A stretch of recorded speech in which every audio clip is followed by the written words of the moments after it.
बिस्मिल्लाहिर्रहमानिर्रहीम। अस्सलाम वालेकुम स्टूडेंट्स हमने मैथमेटिक्स 6401 कोड की बुक जो है उसका यूनिट नंबर 1 स्टार्ट किया हुआ था। लास्ट लेक्चर में हमने एक्टिविटी नंबर 1 तक सॉल्व कर लिया था। आज हम डिस्कस करेंगे यूनिटरी मेथड। यूनिटरी मेथड क्या होता है और इसको किस तरह हम मैथमेटिक्स में अप्लाई करते हैं और किस तरह इसके रिलेटेड जो प्रॉब्लम्स हैं वो हम सॉल्व करते हैं। तो इस लेक्चर में हम ये देखेंगे। तो सबसे पहले तो यूनिटरी मेथड होता क्या है। इट इज़ अ टेक्निक, यहाँ से इसकी डेफिनेशन स्टार्ट हो रही है। इट इज़ अ टेक्निक, ये एक तरीक़ाकार है in mathematics to solve particular types of problems. ये कुछ प्रॉब्लम्स को सॉल्व करने की एक टेक्निक है। Unit means one. Unit word जहाँ पे भी आ जाए उसका मतलब होता है वन, यानी एक। In this method we first find the value of one. इसमें हम पहले एक यूनिट जो है उसकी कीमत मालूम करते हैं। To find the value of one we have the value of many. हमें कुछ ज़्यादा चीज़ों की कीमत बता दी जाती है, फिर उससे हम सबसे पहले स्टेप में हम एक यूनिट की कीमत मालूम करते हैं। उसके बाद हमें जितने पूछे गए हों उतने यूनिट्स जो हैं उनकी कीमत जो है वो हम फाइंड कर सकते हैं।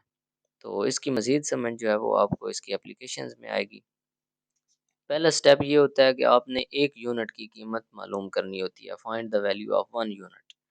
फिर उसका दूसरा स्टेप ये होता है find the value of required units. फिर आपको जो भी यूनिट्स रिक्वायर्ड होंगे, जितने यूनिट्स पूछे हुए होंगे, वो आपने फाइंड कर लेने हैं दूसरे स्टेप के अंदर। तो आपको कुछ चीज़ों की कीमत बताई होगी। फॉर एग्ज़ाम्पल मैं आपको एग्ज़ाम्पल देता हूँ। ये एग्ज़ाम्पल नंबर जो 1 है ना, सिंपल एग्ज़ाम्पल, इसको सॉल्व करते हैं।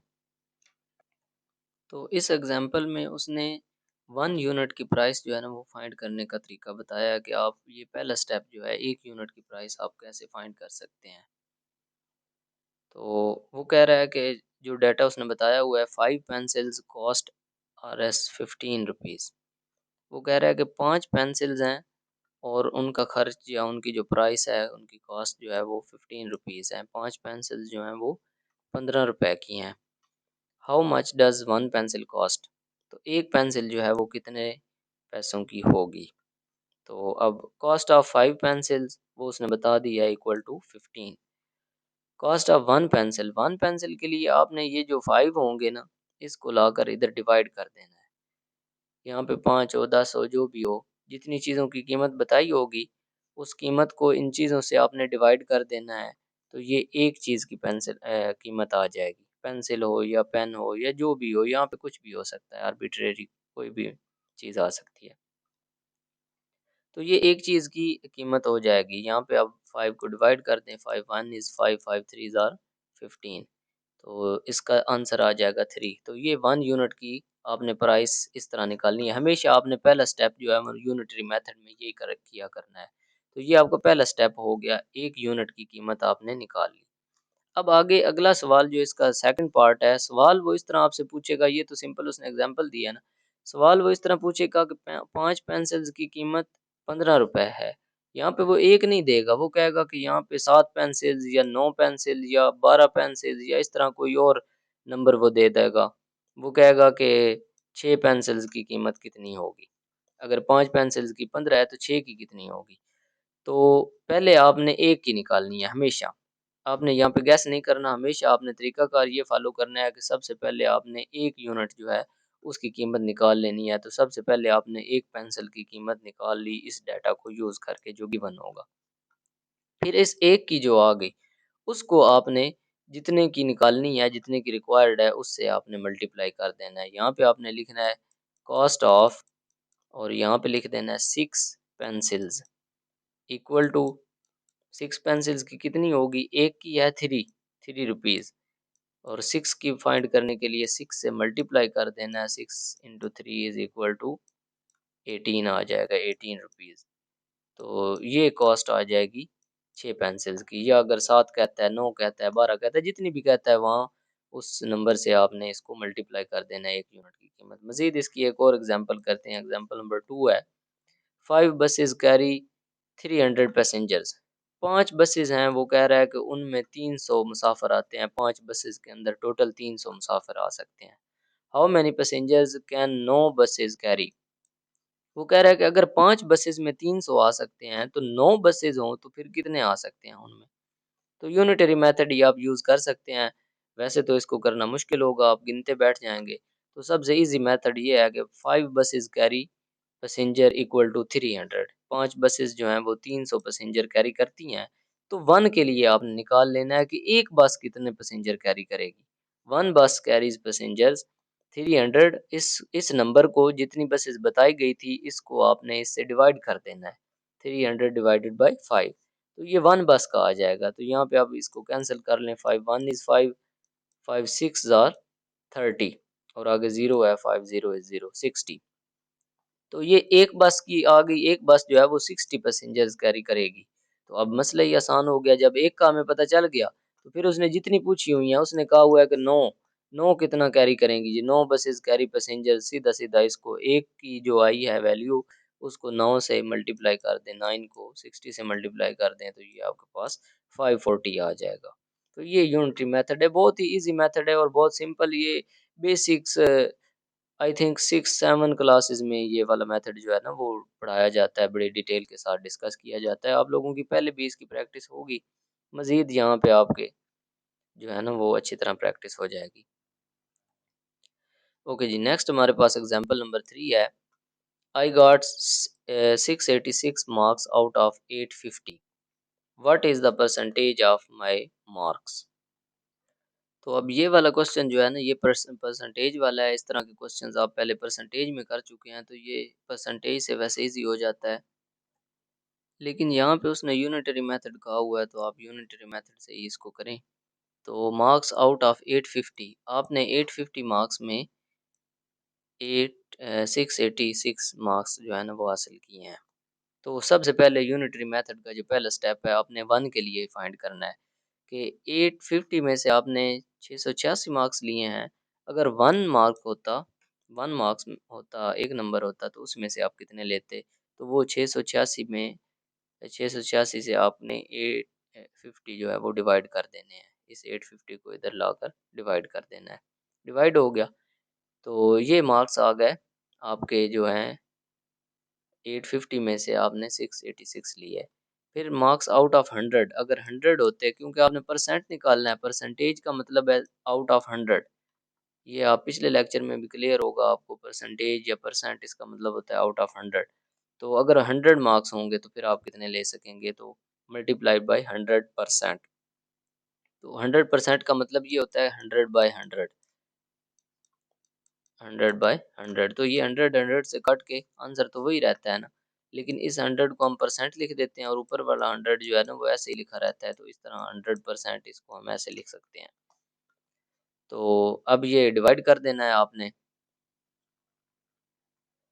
आप इसको कैलकुलेटर से कर लें या फिर वैसे इसको मल्टीप्लाई डिवाइड कर लें। अब ये तो आपका प्रीवियस नॉलेज है, बेसिक्स चीज़ें हैं। सिंपल मल्टीप्लिकेशन डिवीजन है, आप लोग 2 3 4 क्लास से पढ़ते आ रहे हैं। तो इसको करके इसका आंसर फाइंड कर लीजिएगा। इसके बाद एग्जांपल नंबर 4 है। 5 workers can complete a work in 20 days. 5 workers हैं, मजदूर हैं, वो एक काम को 20 दिनों में मुकम्मल करते हैं। In how many days same work will be completed if 10 workers are employed. वो कह रहा है कि 5 वर्कर्स अगर एक काम 20 दिनों में करते हैं तो अगर 10 वर्कर्स हों तो फिर वो वही काम जो है वो कितने दिनों में करेंगे? अब यहाँ पे थोड़ा-सा कॉमन सेंस से आपने सोचना है कि 5 वर्कर्स अगर एक काम को 20 दिनों में करते हैं, तो एक वर्कर जो होगा, 5 वर्कर को कम करके अगर हम 1 कर दें, तो एक वर्कर ज़ाहिर बात है उससे ज़्यादा टाइम लेगा, ठीक है? अगर 5 वर्कर 20 दिनों में कर रहे हैं, तो 1 वर्कर है तो फिर वो ज़्यादा दिनों में करेगा। अब ये सिंपल वो प्राइस वाला नहीं है कि आपने ऐसे ही उठाकर डिवाइड कर देना है। तो वो ज़्यादा टाइम लेगा, ज़्यादा दिनों में मुकम्मल कर सकेगा अगर वर्कर 1 हो जाए। वही काम जो है, जो 5 बंदे 20 दिनों में कर रहे थे, वो अगर 1 बंदा हो जाए तो उसको ज़्यादा दिन लगेंगे। तो फिर ज़ाहिर-सी बात है आप डिवाइड नहीं कर सकते, आपने इसको मल्टीप्लाई करना है। आपने इस 20 को 5 से मल्टीप्लाई कर देना है। तो अगर 5 बंदे 20 दिनों में करते हैं तो 1 बंदा जो है वो 20 मल्टीप्लाइड बाय 5 100, ये 100 दिनों में वो मुकम्मल कर सकेगा अगर 1 बंदा हो जाए। तो फिर आपने उसने 10 के लिए पूछा है। 10 वर्कर्स जो हैं वो फिर उस काम को कितने दिनों में कंप्लीट करेंगे। अब अगर एक बंदा 100 दिनों में कर रहा है, तो फिर आप यहाँ पे सोचें, बंदे अगर बढ़ाकर 10 कर दिए जाएँ, ज़्यादा कर दिए जाएँ, तो फिर दिन जो हैं वो कम होने चाहिए। क्योंकि हमने जो अगर एक वर्कर हमारा 100 दिनों में एक काम मुकम्मल कर रहा था, तो वर्कर अब हमने बढ़ाकर 10 कर दिए हैं। तो वही काम जो है वो अब 100 दिन या उससे ज़्यादा दिनों में तो नहीं ना हो सकता, वो कम दिनों में होगा।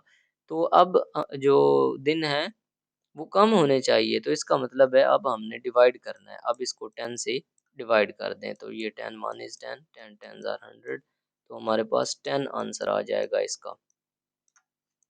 ठीक है जी। 10, अब यहाँ पे मैंने लाइन लगा दिया, वही सेम आपने लिखना है, 10 workers complete the work in days, कितने डेज में, 10 डेज के अंदर। तो ये था जी क्वेश्चन। यहाँ पे थोड़ी सी कॉमन सेंस आपने यूज़ करनी है, थोड़ा सा इधर से क्वेश्चन को देखकर सोच लेना है आपने कि 5 वर्कर अगर 20 दिनों में कंप्लीट कर रहे थे, तो वर्कर थोड़े हो गए, एक हो गया वर्कर, तो फिर वो ज़्यादा दिनों में करेगा, ज़ाहिर बात है, दिन ज़्यादा लगेंगे, तो आपने इसको इन दोनों को मल्टीप्लाई करना है।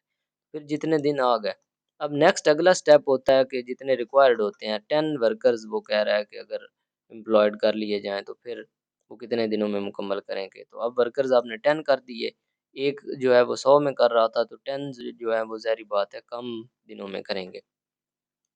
तो फिर आपने उसको एक वाला जो होगा, एक वर्कर जितने दिनों में काम करता है उसको डिवाइड कर देना है 10 वर्कर्स से।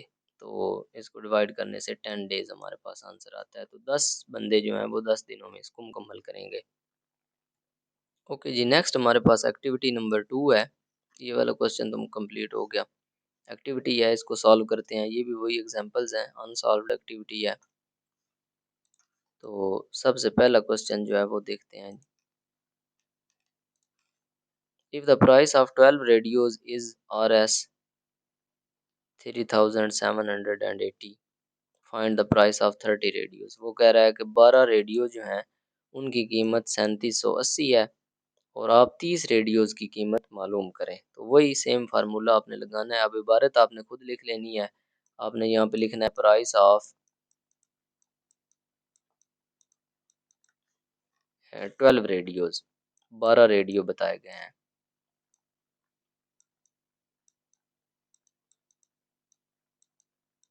Is equal to 3780। ठीक है जी। तो यूनिटरी मेथड आपने यूज़ करना है। आपने 30 के लिए फाइंड करना है, तो सबसे पहले आप क्या करेंगे, आप यहाँ पे सेम वही तरीका लिखेंगे, प्राइस ऑफ 1 रेडियो। अब यहाँ पे आपने रेडियो को 1 कर देना है, तो आपने करना क्या है, ये जो 3780 है इसको आपने तकसीम कर देना है इस प्राइस से, इस रेडियोज़ की तादाद से। कितने रेडियो थे, 12 रेडियोज़ थे। अब ये एक की प्राइस आ जाएगी, इसको डिवाइड कर लेना है, जो भी इसका आंसर आए वो आपने निकाल लेना है। तो ये आपके पास वैल्यू आ जाएगी एक रेडियो की। अब उसने 30 के लिए पूछा है, तो अब आपने लिखना है प्राइस ऑफ 30 रेडियोज़, 30 रेडियोज़। तो ये कितनी आ जाएगी, यहाँ से इसका जो भी आंसर आए उसको आपने 30 से मल्टीप्लाई कर देना है। यहाँ से जो भी प्राइस आएगी वो एक रेडियो की आएगी, उसको आपने मल्टीप्लाई कर देना है 30 से। ठीक है जी, या इसको एक स्टेप में भी कर सकते हैं, इसको ऐसे ही सेम लिखा रहने दें। तो नीचे 12 से डिवाइड हो रहा है और 30 से मल्टीप्लाई कर दें, फिर भी सेम ही इसका आंसर आएगा। तो ये 30 रेडियोज़ की कीमत इस तरह आ जाएगी। ओके जी, नेक्स्ट इसका बी पार्ट है। If the price of 1 dozen eggs, 1 dozen, 1 dozen का मतलब है एक दर्जन। दर्जन का आपको पता है, दर्जन में 12 होते हैं। Eggs is Rs 108, then what will be the price of 200 eggs. वो कह रहा है कि एक दर्जन अंडों की कीमत 108 रुपये है, तो आप मालूम करें 200 अंडों की कीमत कितनी होगी। तो सेम वही फार्मूला आपने यहाँ पे लिखना है, प्राइस ऑफ 12 एग्स, 1 डजन का मतलब है 12 अंडे, 12 एग्स इज इक्वल टू 108। तो वही वाला method, price of 1 egg, 1 egg कितनी होगी, 108 को आपने डिवाइड कर देना है 12 से। 12 अंडों की कीमत 108 थी, तो एक की 108 तकसीम 12 होगी। तो यहाँ से जो भी आंसर आए वो फाइंड कर लेना है। उसके बाद उसने 200 की प्राइस पूछी हुई है, तो सिंपल आपने वही वाला यहाँ पे 200 लिख देना है, प्राइस ऑफ 200 एग्स। तो यहाँ पे इसका जो भी आंसर आए उसको आपने 200 से मल्टीप्लाई कर देना है, तो आपका आंसर आ जाएगा। दूसरा क्वेश्चन भी इस तरह आपने सॉल्व कर लेना है। ओके जी, नेक्स्ट है हमारे पास इसका C part. Price of 50 metre cloth is R S 1012.50। What will be the price of 22 metre of the cloth. अच्छा जी, सेम वही फार्मूला आपने लगाना है। प्राइस ऑफ कितने मीटर है जी, 15 metre. 15 metre cloth is equal to 1012.50 rupees. अच्छा जी, आपने 1 मीटर के लिए सबसे पहले निकालनी है price. Price of 1 metre cloth is equal to, करना क्या है, इस 1012.50 को आपने डिवाइड कर लेना है 15 से। तो इसका जो भी आंसर आए वो आपने यहाँ पे लिख लेना है। ओके जी, इसके बाद वो कह रहा है कि 22 मीटर की आप प्राइस फाइंड करें। तो यहाँ पे आपने सिंपल वही लिखना है, price of 22 metre cloth is equal to, अब यहाँ से इसका जो भी आंसर आया था 1 मीटर का, उसको आपने मल्टीप्लाई कर देना है 22 से। तो ये आपके पास वो वाली कीमत आ जाएगी जो इन 22 मीटर कपड़े की प्राइस है। ओके जी, नेक्स्ट डी पार्ट है। 10 men do a piece of work in 30 days. In how many days will 20 men do this piece of work? अब ये वही वर्क वाला आ गया, तो इसको आपने गौर से थोड़ा कॉमन सेंस यूज़ करके इसको सॉल्व करना है। सबसे पहले आपने लिखना है 10 men complete a work।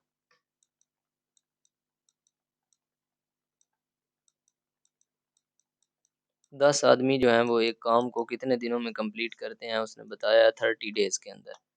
तो यहाँ पे आपने 30 लिख लेना है। ओके जी, अब सबसे पहले वही यूनिटरी मेथड, आपने एक बंदे के लिए फाइंड करना है, वन मैन। अब मैन नहीं लिखना, मैन लिखना है, क्योंकि एक आदमी। वन मैन कंप्लीट्स वर्क, कितने दिनों में कंप्लीट करेगा। अब देखें, 10 बंदे थे, वो एक काम को 30 दिनों में कर रहे हैं।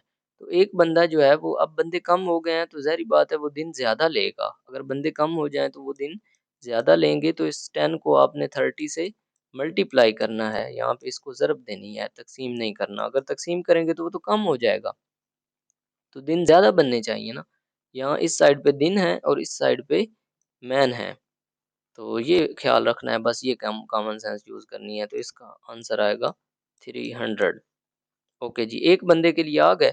अब आपने फाइंड कर लेना है 20 बंदे जो हैं वही वर्क जो है वो कितने दिनों में कंप्लीट करेंगे। तो यहाँ पे आपने 1 की बजाय आपने लिख देना है 20 मैन कंप्लीट वर्क। अच्छा जी, अब देखें, अब यहाँ से सोचना है, एक बंदा अगर 300 दिनों में एक काम मुकम्मल कर रहा है, तो 20 बंदे, अगर बंदे ज़्यादा कर दिए जाएँ तो ज़ाहिर बात है ये जो दिन हैं ये कम हो जाएँगे, घट जाएँगे। ये वाले दिन जो है ये घटने चाहिए। एक बंदा 300 में कर रहा है तो 2 बंदे जो हैं वो 150 दिनों में कर लेंगे। इसी तरह 3 बंदे जो हैं वो 100 दिनों में मुकम्मल कर लेंगे।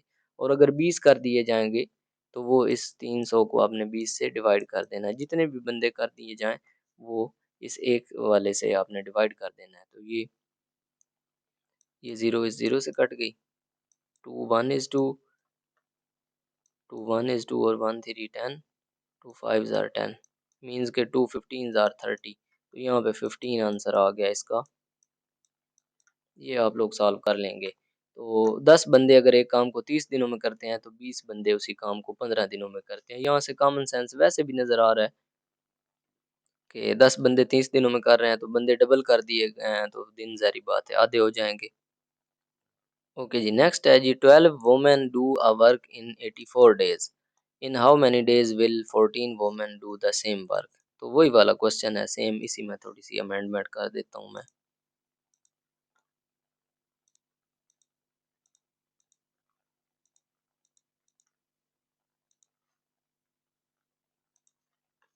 अच्छा जी, अब यहाँ पे मैन नहीं है, वोमेन है।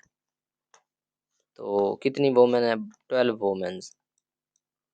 12 वोमेन, जस्ट यहाँ पे आप वो लगा दें, वोमेन कंप्लीट वर्क कितने दिनों में करती हैं जी? 84 दिनों में। 84 दिनों में 12 औरतें जो हैं वो एक काम को मुकम्मल करती हैं। In how many days will 14 women do the same work. वही वर्क जो है वो 14 औरतें कितने दिनों में करेंगी? तो उसके लिए आपने सिंपल एक के लिए सबसे पहले फाइंड करना है कि एक औरत जो है, one women complete the work कितने दिनों में कर सकेगी। तो आपने 84 को डिवाइड करना है 12 से, वही वाली बात कॉमन सेंस यूज़ करनी है कि 12 औरतें अगर एक काम को 84 दिनों में करती हैं, तो औरतें अगर कम हो जाएं, एक औरत हो जाए, तो ज़ाहिर बात है इसको दिनों को ज़्यादा होना चाहिए। तो अगर आप तकसीम करेंगे, सॉरी तकसीम नहीं करना, आपने ज़रब करनी है, क्योंकि तकसीम करने से तो ये दिन कम हो रहे हैं ना, तो इन दोनों को कम नहीं होना चाहिए, इनको तो ज़्यादा होना चाहिए। क्योंकि जो काम करने वाले बंदे हैं, जो औरतें हैं काम करने वाली, वो कम हो गई हैं, तो आपने इसको मल्टीप्लाई करना है 84 को 12 से। तो इसका जो भी आंसर आए वो एक औरत के काम करने के दिन है। उसके बाद वो पूछ रहा है कि 14 वोमेन जो हैं वो do the same work in how many days. तो यहाँ पे आपने 14 डेज लगा देने हैं। अब 14 आ गया, अब इसका जो भी आंसर आएगा, यहाँ से इसका जो भी आंसर आएगा उसको आपने ऊपर लिखना है और 14 से डिवाइड कर देना है। डिवाइड किस लिए करना है कि एक औरत जितने दिनों में काम करेंगी वो ज़्यादा होंगे, और 14 औरतें जितने दिनों में काम करेंगी वो कम होंगे, क्योंकि अब औरतें ज़्यादा हो गई हैं, बढ़ गई हैं, तो ऑटोमेटिकली डेज़ को कम होना चाहिए। तो अब आपने यहाँ पे इन दोनों को मल्टीप्लाई नहीं करना, डिवाइड करना है। 14 को नीचे रखना है और यहाँ से जो आंसर आए उसको ऊपर रखना है, तो आपका फाइनल आंसर आ जाएगा। वो दिन आ जाएंगे जिन दिनों में 14 औरतें वही काम जो है वो मुकम्मल करेंगी। ओके स्टूडेंट्स, एक्टिविटी नंबर 2 जो है वो भी हमारी सॉल्व हो गई। इसके बाद नेक्स्ट है जी सेल्फ असेसमेंट एक्सरसाइज नंबर 1। जो अब तक हमने पढ़ा है परसेंटेजेस वाला और यूनिटरी मेथड वाला, उन्हीं के रिलेटेड ये एक्सरसाइज है, एक्सरसाइज नंबर 1। वैसे तो मैं इसको सॉल्व नहीं करवाता हूँ। सेल्फ असेसमेंट का मतलब यही है कि आप लोग सेल्फ इसको खुद करें, कि जो आपने पढ़ा है उसको इम्प्लीमेंट करें, कि आपको वो अप्लाई करना भी आता है या नहीं आता, खुद से इसको ट्राई करें। लेकिन फिर भी स्टूडेंट्स जो है ना वो काफ़ी इंसिस्ट करते हैं कि आप ना इसको भी सॉल्व कर दिया करें, हमें प्रॉब्लम होती है। तो नेक्स्ट लेक्चर में इंशाल्लाह हम सेल्फ असेसमेंट को डिस्कस करेंगे। आप लोग इसको खुद ट्राई कीजिएगा, पहले खुद सॉल्व करने की कोशिश कीजिएगा, फिर नेक्स्ट लेक्चर में इंशाल्लाह हम इसको डिस्कस करेंगे, फिर जो भी प्रॉब्लम्स होंगे वो आपको क्लियर हो जाएंगे। अगर आपने खुद से इसको ट्राई किया तो फिर नेक्स्ट लेक्चर में देखिएगा, फिर आपको इसकी समझ आ जाएगी। जो जो मिस्टेक्स होंगी, जहाँ से आपको समझ नहीं आ रही होगी, वो फिर आपको क्लियर हो जाएगा पॉइंट। ओके जी, यहाँ तक इस लेक्चर को एंड करते हैं। इस लेक्चर से रिलेटेड अगर आपका कोई भी क्वेश्चन हो तो वो आप कमेंट सेक्शन में पूछ सकते हैं, व्हाट्सएप पर कांटेक्ट करके पूछ सकते हैं। मिलते हैं जी नेक्स्ट लेक्चर के अंदर। अल्लाह हाफिज़, टेक केयर।